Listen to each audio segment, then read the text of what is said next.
atau ilmu yuntafa atau aulad salih yadullah. Maaf, Bapak minta satu korik karena badan Bapak belum mampu. Siapa yang bisa korik ya?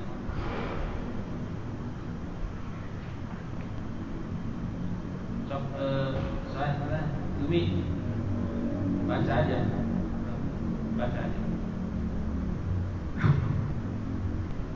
Suara Bapak kuat.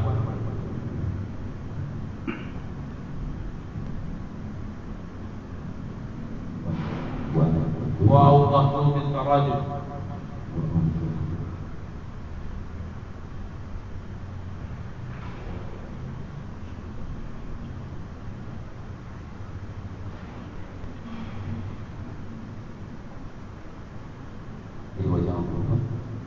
وأوضحته بالتراجم بالفصل وغيره ابتداء بكتاب الله تعالى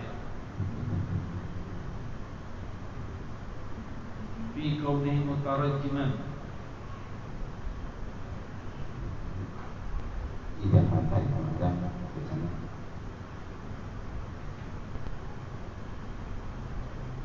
wasamaituha kasyifatan saja fi syarhi safinatin najah.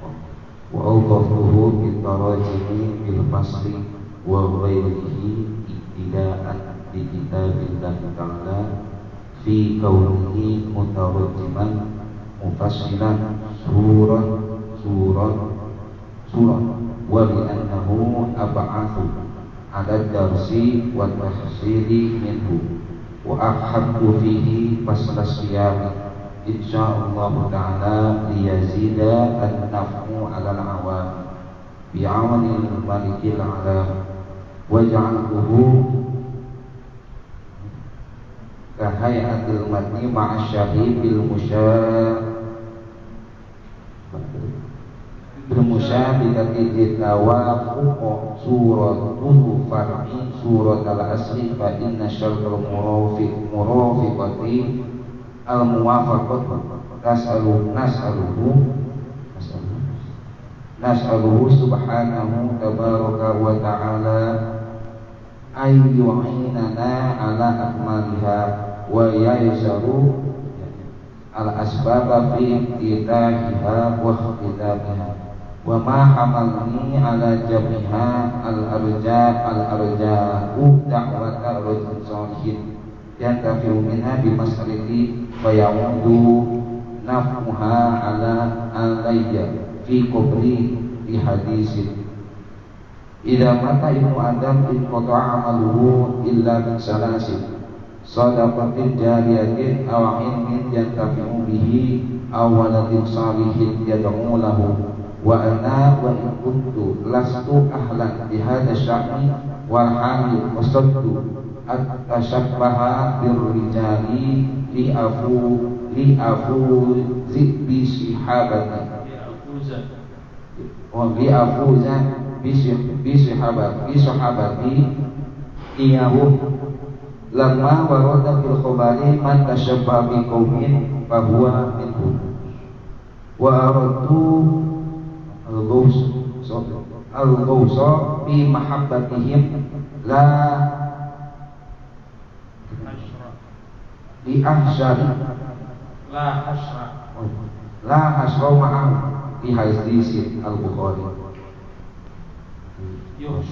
yuhsyaru al-mar'u ma'aman ahabba wa yanbaghi liman waqafa ala afwatin ayusalliyaha ba'da ta'ammuli nas'alullah ta'ala ayyabdala halana ila ahsanil ahwali wa ayyaj'alana mimman tasailahi nasu bi akhadil ilmi la li hududid dunya al-faniyati wa ayyabtana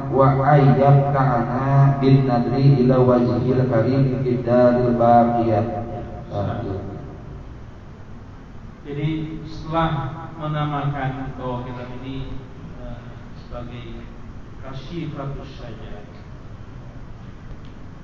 fi syarhi safinatin najah, nama yang bagus, kasyifatus sajah fi syarhi safinatin najah.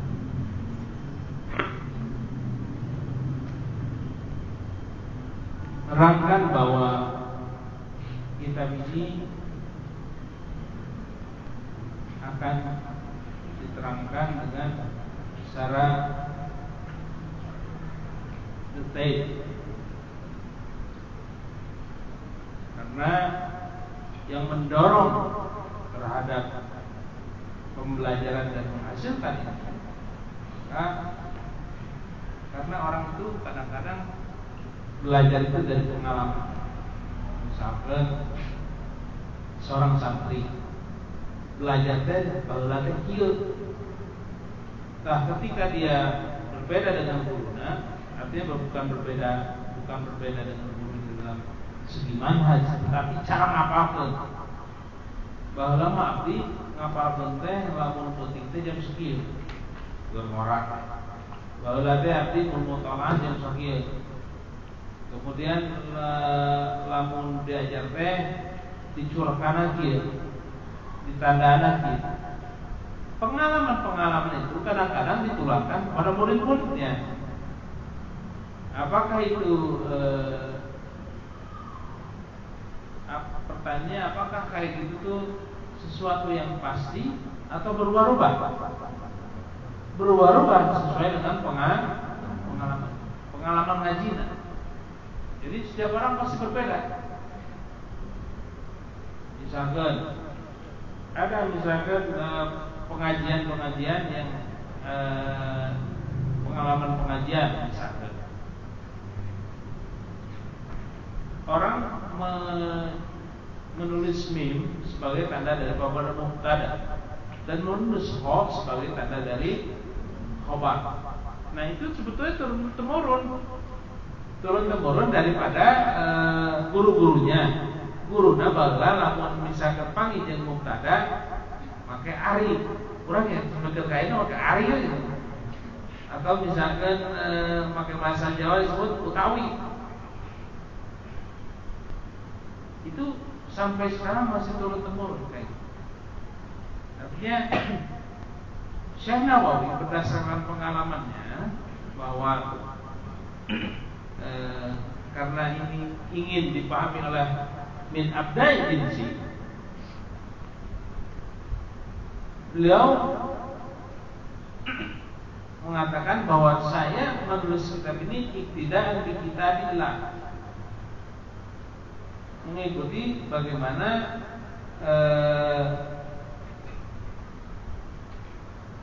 mengikuti dengan Al-Quranul Karim fi kaunihi mutarajjiman, dalam bentuk sebagai terjemahan daripada surat per surat. Artinya Imam Syekh Nawawi mengatakan bahwa cara saya menjabarkan kitab Safinah ini itu mengikuti metode Al-Quran, mufassalan suara. Karena itu menjadikan cepat pada menghasilkan, atau cepat sabuna gancang kanu timuna.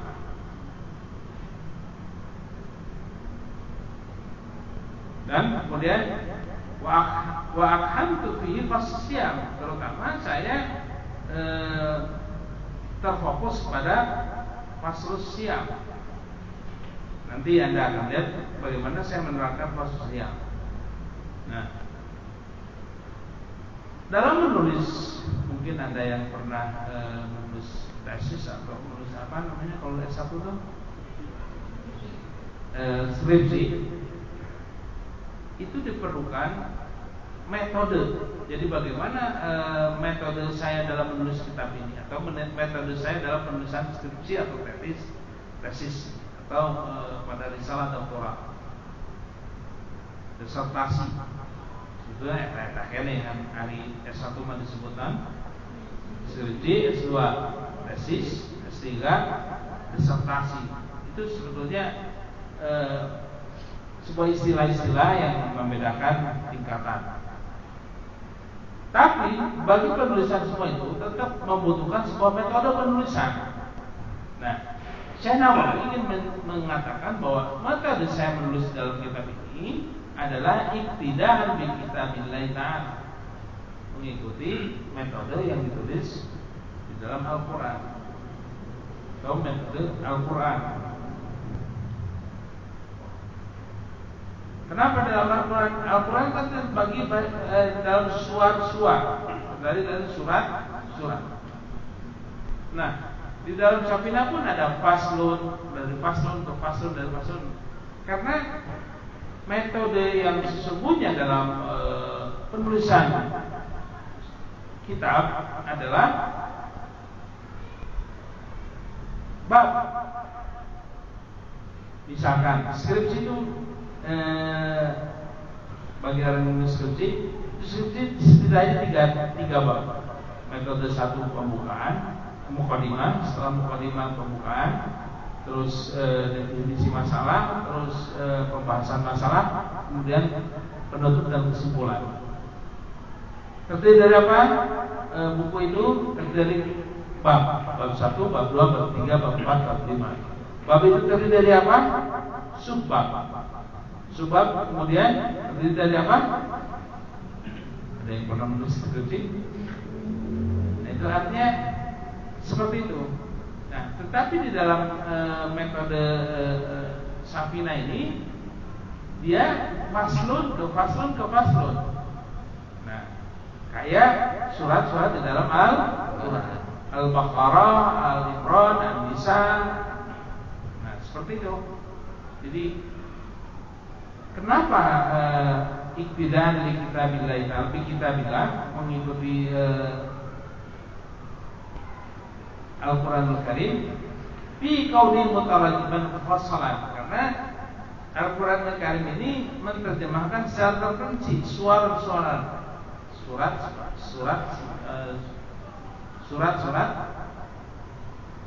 dan karena menghasilkan kepada timbulnya ilmu tersebut.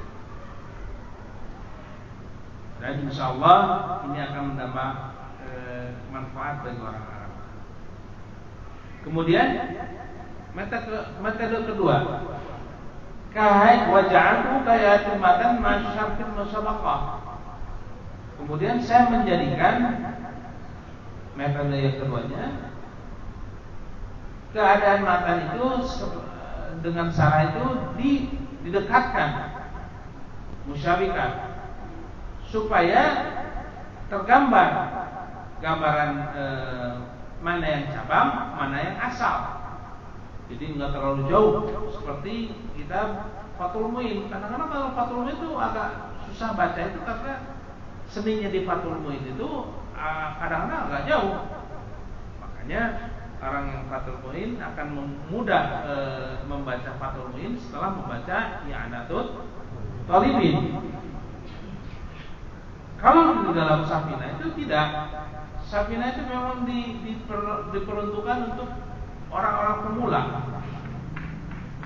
Hanya matan itu didekatkan dengan syarah dan untuk menunjukkan bahwa ketika saya mencontohkan furu' atau cabang itu dekat pada asalnya. Dan karena beralasan bahwa syartul murafaqah, bahwa syaratnya berdampingan adalah muwafaqah. Kita tidak bisa berdampingan kecuali atas persetujuan, atas adanya kesamaan-kesamaan. Wa nasallahu ta'ala, kita meminta kepada Allah Ta'ala agar kesempurnaan ini dan penyebab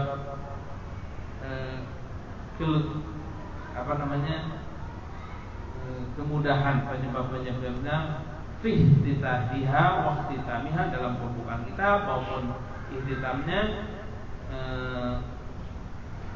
menjadi mudah. Dan tentunya semua amal soleh ini bermanfaat. Dan tentunya orang menulis kitab ini punya tujuan. Dan tujuan orang-orang soleh adalah bermanfaat ya. Bahkan Imam Syekh Nawawi ini langsung bermanfaat. Fayahudu nafuha ala qabri fi qabri. Di qabri jelas bahwa mudah-mudahan manfaatnya itu ada di kuburan saya, sesuai dengan hadis idza mata ibnu adam qata amalan min salah sadaqah jariah aw ilmun yuntafa'u bi aw waladun shalihun yad'u lahu. Nah, itu para kiai di Indonesia itu menjadikan hadis ini adalah hadis filsafat hidupnya. Jadi hidup kita ini tidak lepas dari tiga hal tersebut. Kenapa? Karena kita itu hidup harus punya tujuan, dan sebaik-baik tujuannya wal akhiratu khairul laka minal ula. Tujuan akhir, artinya tujuan setelah kehidupan ini, yang kehidupan hakiki adalah setelah hidup ini. Makanya kiai-kiai dulu hidup ini harus, kalau bisa tiga-tiganya ada, alhamdulillah. Kalau tiga-tiganya ada dua, alhamdulillah. Kalau tidak dua, yang satu mau ayat shadaqatin jariyah. Nah, berarti shadaqatin jariyah berarti orang pertama kudu beunghar. Bapak sudah tekankan kepada alumni ataupun di WH, ente kudu beunghar. Ente kudu beunghar.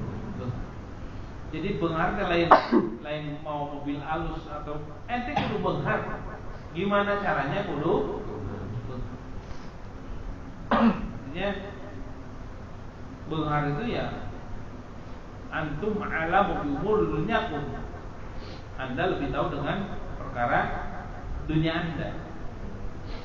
Kadang-kadang kita kan sekarang masih bingung. Nah, orang bisa beunghar di YouTube.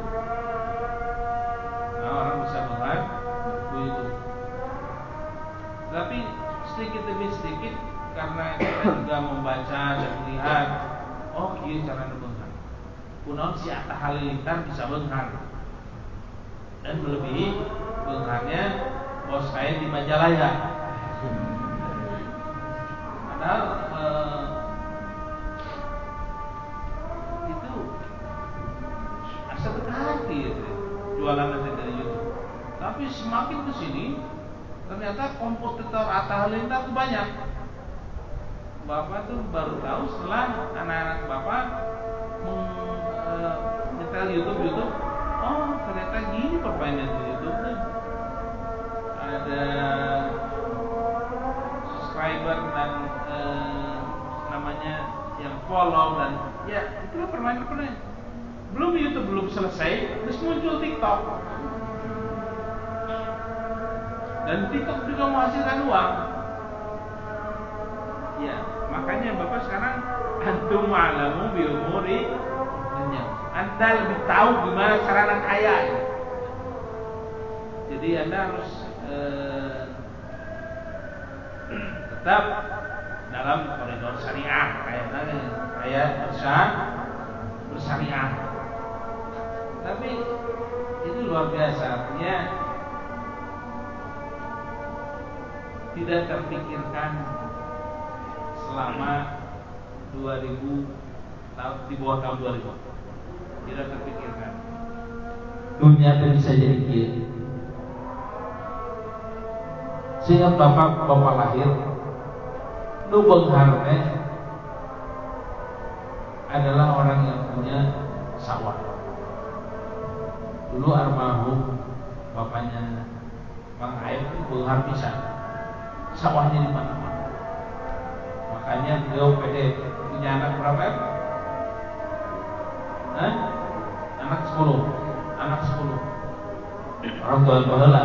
Ayeuna mau budak keluarga anu sasar serupa. Budak keluarga asa serupa wanita ayeuna mah beda. Artinya beunghar ku sekon. Jadi dia punya lumbung padi atau punya buah di rumah. Jadi istilah buah di rumah teh enak buka buah. Kayaknya nggak ada yang punya buah. Karena penyimpanan itu istilahnya mah ATM lah. ATM orang baheula itu buah. Sekarang nggak ada orang itu. Nah itu jangan dikira kiai-kiai kita miskin. Mas Santiong itu sawahnya di Dampit itu banyak sekali. Mas Santiong.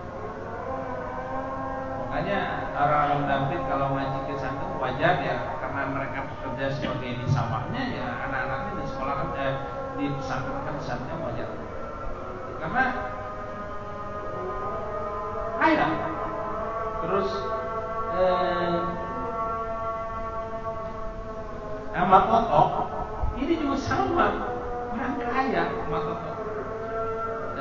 Yang anda Jumatan Al-Mutola'ah itu luar biasa kayanya.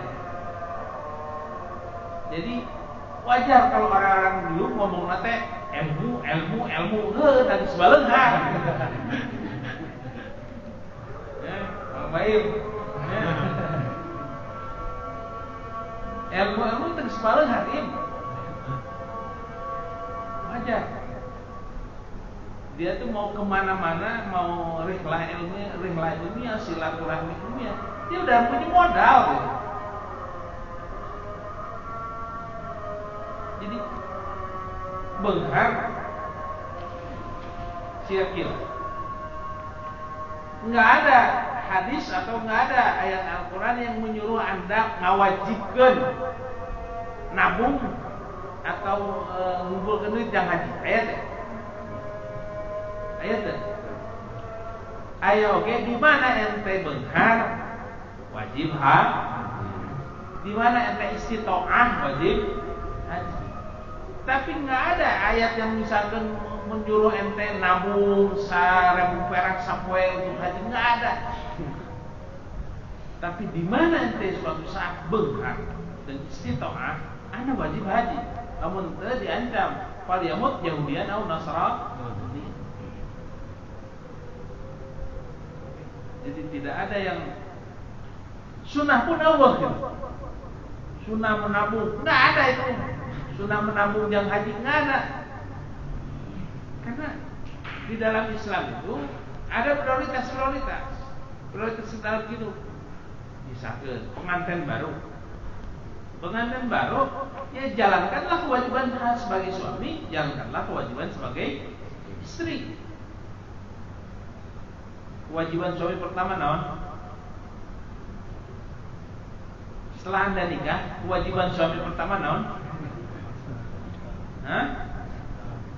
Naon? Halo, misalnya ini kewajiban suami pertama naon? Bukan apa? Bere mahar.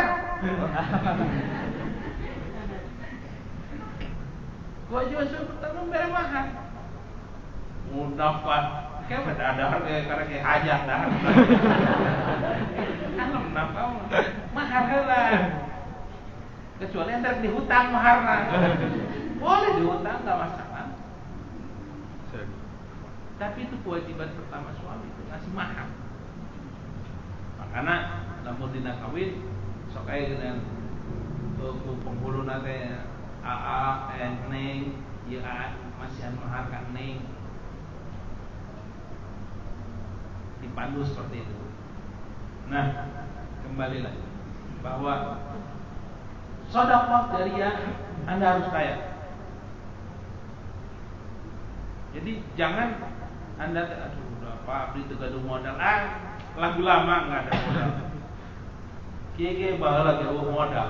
Tapi ting enter sarana wiridan, sarana YouTube, sarana TikTok terserah. Antum a'lamu bi umur dunyakum.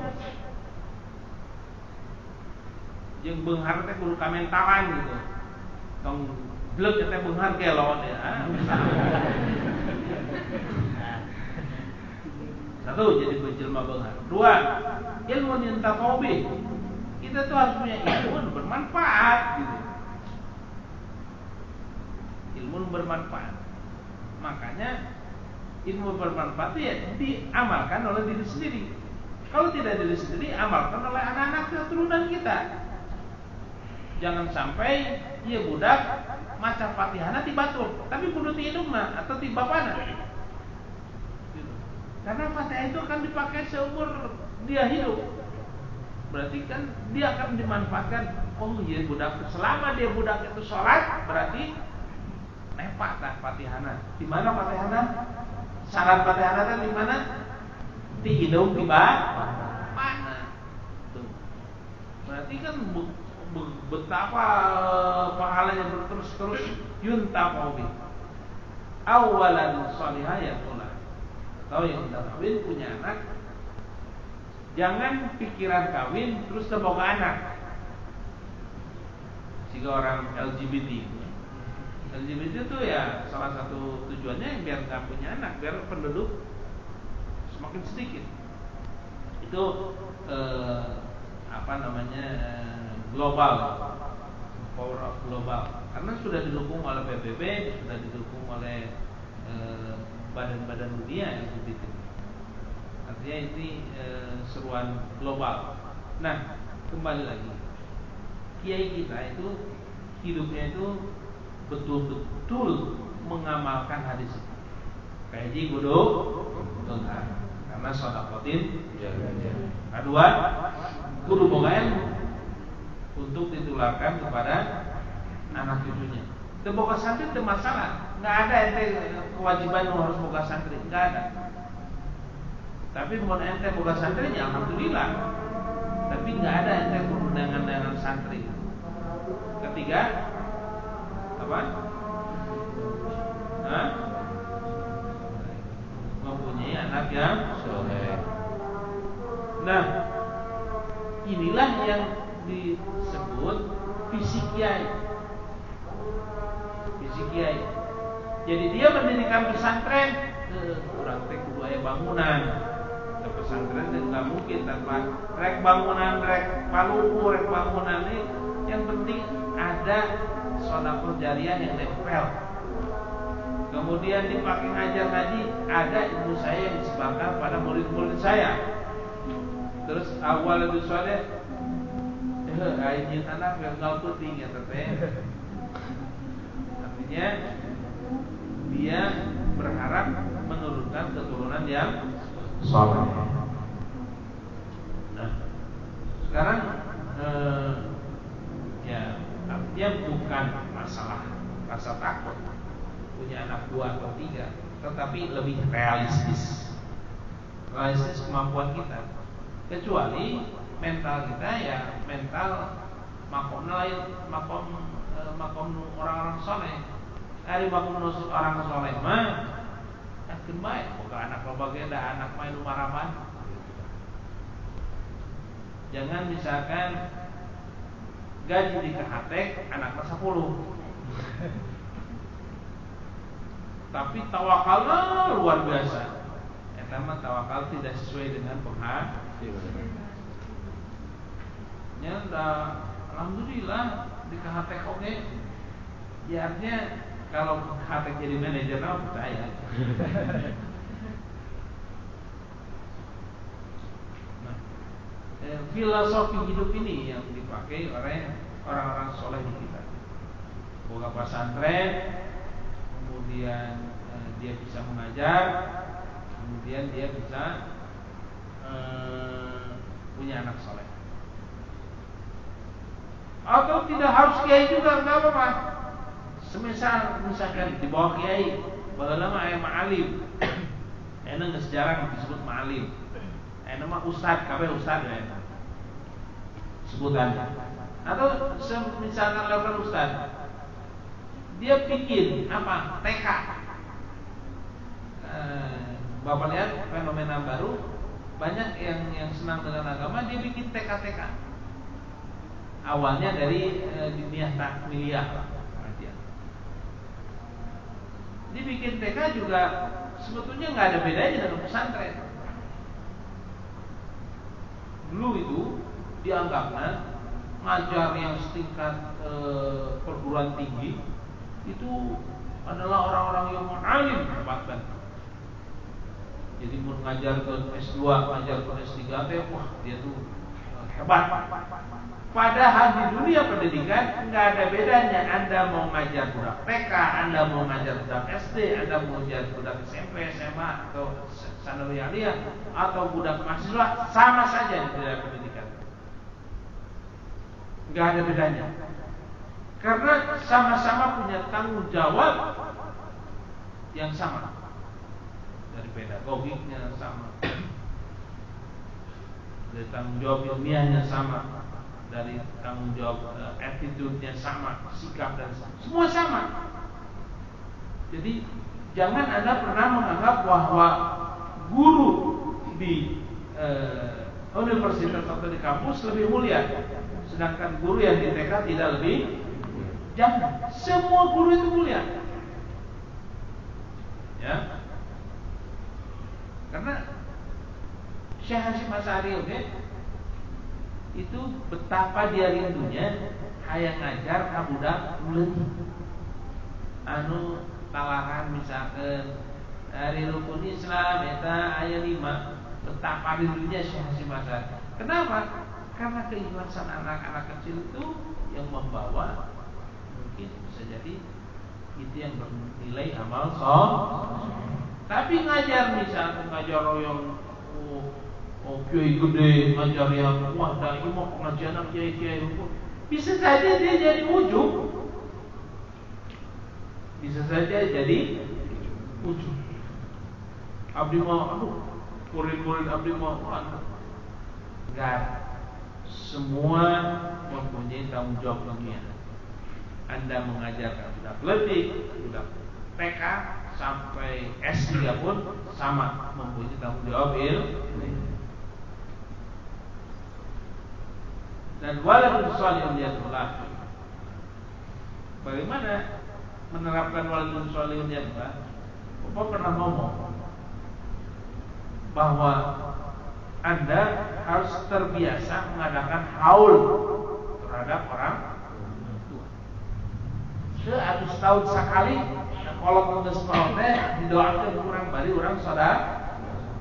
Walaupun tidak ada itu sunat haul, enggak ada.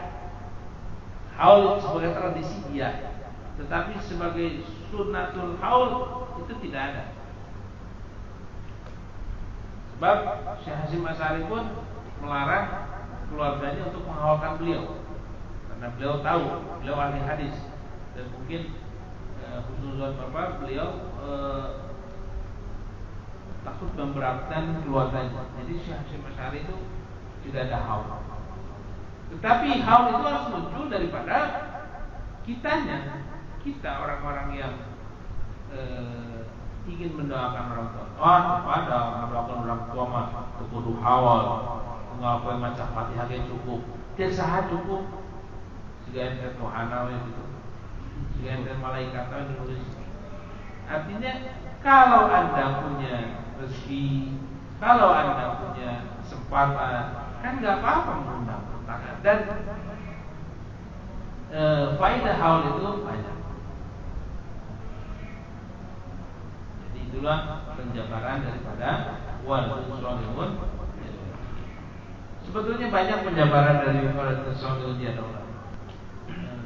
Anda bisa mengamalkan ilmu Anda, kemudian diniatkan pahalanya buat orang tua juga bagian daripada waladun sholihun ya Tuhan.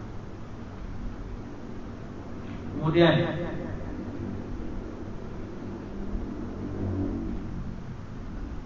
dari tawadunya Imam Syekh Nawawi, kembali dulu dengan Imam Nawawi. Dari tawadunya wa in kuntu lastu ahlan li hadzal syan. Kalau wa in kuntu sanajan saya bukan ahli di dalam bidang tersebut.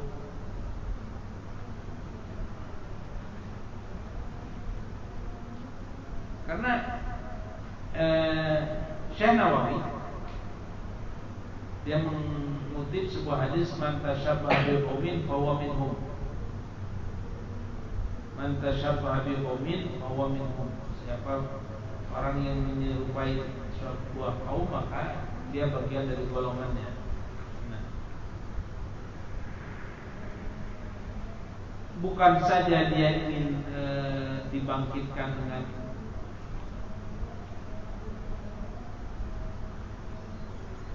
dengan orang-orang yang dicintainya, tetapi dia al-ghaus fi mahabbatihim. Dia ingin lebih dalam lagi masuk kepada mencintainya. Ini tasawufnya Syekh Nawawi Al-Bantani. Al-ghaus fi mahabbatin la hasra ma'hum, la hasra ma'hum.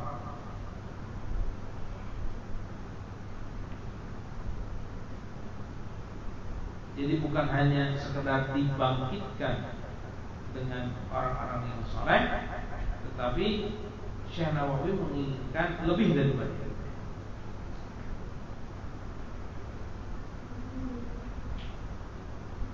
Kemudian dia berdoa di akhir mukadimahnya, nasallahu ta'ala yubadilahana. Semoga Allah menggantikan keadaan kita kepada yang ahsanil ahwal. Allahumma hawwilna ila ahsanil ahwal. Wa ayyaj'alana, dan menjadikan kita semua menjadi orang yang dikasih hudud dunia al-faniyah li ahli ilmi, orang yang mengambil ilmu, la li hudud dunia. Ini berat bagi kita yang miskin-miskin ini. Kita miskin deh, berat mana yang disebut ngajarkan ilmu atau mencari ilmu karena diajari ilmu itu sendiri atau diajari dunia. Bapak sudah mengalaminya, dan itu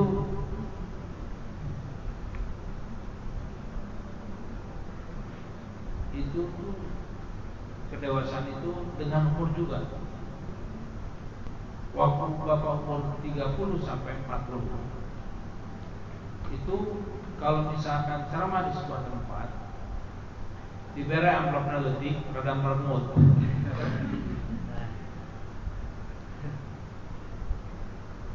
Merengutnya bukan karena amplopnya letih, tapi karena tercukup dengan kebutuhan.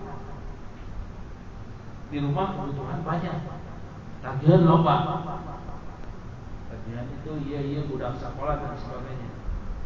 Terus kita mesti buka amplop, kayak alah nih. Nah, seakan-akan orang teh ngajar atau itu ikhlas, tetapi ketika mendapatkan amplop detik, rewas soalnya. Nah, ini masalah motivasi mencari ilmu atau mengajarkan ilmu. Di Indonesia mencari ilmu mayar lah mencari ilmu. Ayat mana tuh mayar? Di mana? Di tempat-tempat pesantren musalafiyah. Mayar, tapi ente perlu ngerti. Betul, dia tidak memakai uang, tapi ente perlu ngerti. Di mana listrik parem, ente pakai lilin keneh. Kan betul. Kan? Ada pakai uang listrik. Terus di mana ajengana kering, perlu bodrek. Nanya ajengana perlu meuli bodrek sorangan, ente kudu sadar atuh. Karena ente tidak bayar dalam salafiyah tersebut. Jadi artinya di dunia ini nggak ada yang gratis. Memang betul, di dunia ini nggak ada yang gratis. Itu tuh gratis. Artinya masuk ke kamar mandi aja, ke toilet udah bayar, apalagi hal yang besar. Ayeuna enter S3, S2 di kampus biasa saja, Uninus. Itu satu semester 10 juta. Berarti setahun berapa? 20 juta. Mahal. Berarti sebulan ya kira-kira 2 jutaan. Gaji kurang. Jadi guru di WHK 2 juta. Nah, ini yang kuliah S2 nggak mungkin. Artinya yang menjadi thalibul ilmi itu insya Allah aman. Tapi yang jadi pengajar justru yang tidak aman.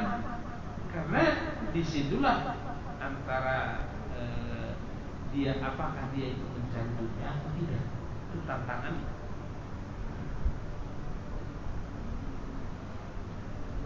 Sehingga cek Al-Baron Boyauci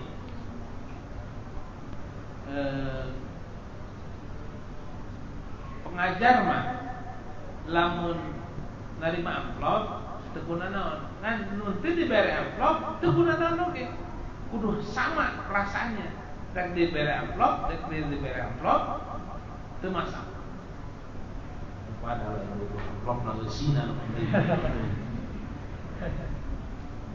jadi harus sama perasaan itu. Perasaan yang diberi amplop, harus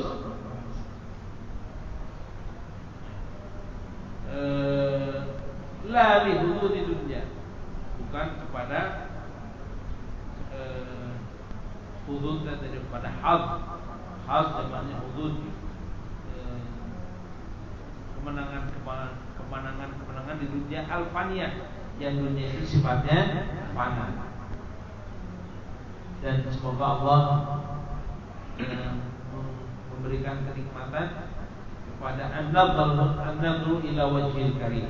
Ini menunjukkan ahlus sunnah wal jamaah banget gitu. Sebab di dalam ahlus sunnah wal jamaah ada pelajaran akidah bahwa kita bisa melihat Allah di wujuhi yaumaidin nadhirah ila rabbiha nadhirah. Bahwa nikmat yang paling tinggi adalah melihat wajah Allah Subhanahu wa ta'ala. Jadi kalau misalkan nikmat di dunia ayat bidadari, di akhirat ayat bidadari, yang ini kasus Zaitun. Zaitun itu hebat betul. Secara teknis naikkan duitnya hebat. Orang diiming-imingi bidadari, orang diiming-imingi ada kenikmatan dunia, kenikmatan surga dan sebagainya. Sehingga ketika orang nyumbang zaitun itu udah nggak ngitung-ngitung lagi. Saya nyumbang 1 miliar, saya nyumbang 2 juta. Coba akhirnya di NU atau di Ahlus Sunnah wal Jamaah nyumbang masjid berapa? Duit parkir.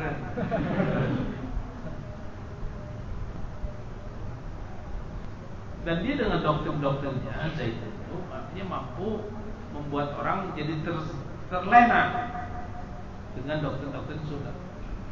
Tapi surga rendahan teh eta ya tidak salah di Quran dijelaskan tentang wahurun 'ain al-kalilul maknun, terus kenikmatan buah-buahan, kenikmatan tajri min tahtil anhar dan sebagainya. Oh, betapa surga itu diiming-imingi kepada kita untuk kita tertarik kepada surga. Tetapi di dalam Ahlus Sunnah wal Jamaah apa nikmat yang paling tinggi? An-nadhru ila wajhil, apa an-nadhru? Melihat kepada wajahnya Allah Ta'ala fid-daril baqiyah. Di akhirat nanti kita akan melihat wajah Allah Subhanahu wa ta'ala. Nah, karena orang can makin sini kok kita nggak tertarik dengan surga akhirat. Makin sini kita tertariknya dengan surga dunia. Kumacarana ganti handphone jadi halus. Kumacarana ganti motor jadi matic. Kita itu udah nggak lagi tertarik dengan surga akhirat. Jadi kalau baca waqiah kan cara tergugah kembali untuk mencari Karena di wakil itu jelas-jelas digambarkan bagaimana keadaan surga. Makanya kira-kira benar ada macam wakil anaknya belang betong.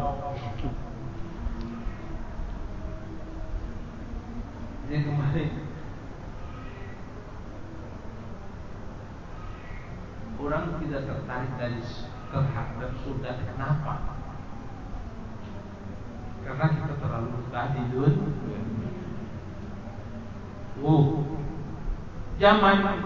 Zaman Anda sanawiyah atau aliyah paling senang doktrin bahwa kenapa orang-orang Islam tidak maju, karena hubbud dunya wa karahiyatul maut. Jadi hubbud dunya wa karahiyatul maut. Jadi karena senang dunia dan membenci kematian. Kurang teh sieun wani kalau mau sieun wani. Setelah Bapak alami boro-boro aduh kalau mau teh sieun bisa. Setelah Bapak stroke tuh aduh kalau mau teh sieun bisa. Nah, benar oke berarti dengan bertambahnya pun enggak akan bohong. Jadi ada psikologis orang itu yang ditentukan oleh umur. Makanya Rasul pun wanti-wanti dalam umur. Sing sanu umurnya sampai kepada 40 tahun, tapi ini amal ibadahnya dan serius, maka akan ke bawah-bawah. Nah, umur 40 tahun itu Anda harus serius dalam amal ibadah. Anda umur berapa? Paling 23an sampai ada yang tertua idam berapa kan? 35 ada kan? Tidur. Oh masih hidup kan? Tapi terus terang Bapak merasakan cepat itu hidup dari 30 ke 40. Betul-betul cepat. Karena umur di situ adalah umur berkarya. Umur berkarya. Cepat sekali. 30 sampai 4. Nah, makanya pas 40 itu kalau orang nilai ibadahnya kurang, dia akan terus bawa kurang. Tapi kalau misalkan dia terbiasa ibadah, terbiasa wiridan. Tapi lamun jelema santri geus tinggalkeun wiridan, naon deui itu? Santri mantong lepas dina wiridan. Santri minimal wiridan salat ya tuh. Santri geus lepas wiridan, wallahu a'lam. Enggak ada yang diandalkan rasanya. Qala al-musannif rahimahullah taala wallahu a'lam. Subhanallahumma